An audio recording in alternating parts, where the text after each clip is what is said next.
Hopes when it comes to our New Year's resolutions. Nearly half of us will make one this year, and most often they focus on our physical health. But why wait until January 1st to start getting on the right track?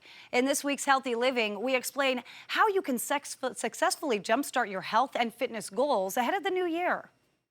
Change is never easy. So you really have to make sure that you're ready to do something different.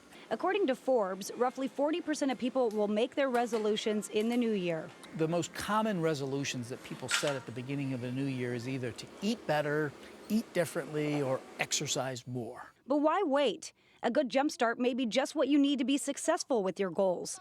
And here are 4 ways Dr. Polo, the behavioral health medical director with Regence Blue Shield, says we should approach the idea. First, set realistic goals. Well, you know, sometimes people say, hey, I want to lose 50 pounds. Well, losing 50 pounds in a month is just not a realistic goal.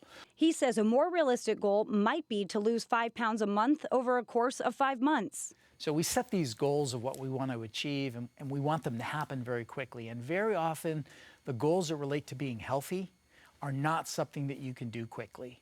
Next, Dr. Polo says create a plan, because change isn't just going to happen.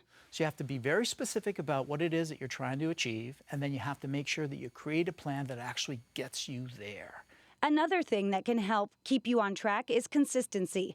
Dr. Polo says stick with it, and a good way to do that is by tracking your activity. Because very often the change that occurs is really small over a long period of time. And so you can kind of lose hope, or you can kind of forget about what you're doing if you're not actually tracking your progress so that you can see that you're actually getting to where you want to be. And finally, Dr. Polo says team up. Healthy competition can really maximize your success. The support helps kind of keep you, on track with what you're trying to achieve. And sometimes a little friendly competition can be helpful too. No matter what your health or fitness goals are, Dr. Polo says this combination of things will really be your best bet. Like all things in life, if you attack a problem from multiple different angles, you're more likely to get where you need to go. So Dr. Polo says our mental health, it's also extremely important during these changes. He says regulating our stress, being engaged with other people, and making sure that we take time to play in the middle of work, sort of a rejuvenation, can really help with our success. For more information on this story and other healthy living topics, just head to Q13fox.com/healthyliving. All right, coming up in our next hour of news, a city in Western Washington